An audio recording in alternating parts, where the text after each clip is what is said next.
EB டிபார்ட்மெண்ட்ல ஒரு லேபரா வேலை செய்யற ஒருத்தர் டெய்லியும் ஒரு வீட்டுல போயிட்டு பவர் கட் ஆயிடுச்சுன்னா பவர் மாட்டு வந்தா ₹100 ₹200 வாங்குறான்னு பெருசா பெரிய பெரிய அதிகாரிகள் லட்சக்கணக்கில் நாளை போல கொள்ளைச்சிட்டு இருக்காங்க. இதெல்லாம் யாரு கேட்க போறா பார்க்க போறான்னு தெரியல.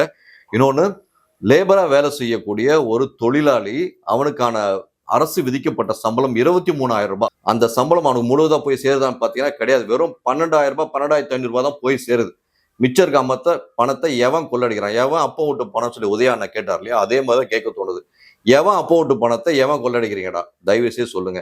என்னடா போடா வாடான்னு பேசணும். தயவு செய்து ஒரு தொழிலாளியோட உழைப்பை திருடுறவங்களாம் மனுஷனா அப்படின்ற கேள்வி நான் கேட்கலங்க. அங்க சங்கத்துக்கு வந்த போராட்டத்துக்கு வந்த நபர்கள் கேட்டாங்க.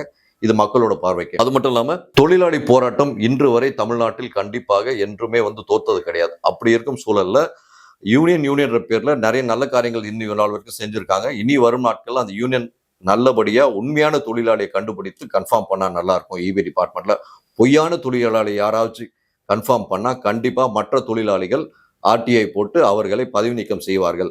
இதற்கு தூண்டுதலாக இருந்த எந்த யூனியனா இருந்தாலும் எங்களை போன்ற சமூக ஊடகம் வெளியே கொண்டு வரும். பத்திரிகையிலும் இது விஷயமாக வெளிப்படுத்துவோம் என்பதை தெரிவித்துக் கொள்கிறோம்.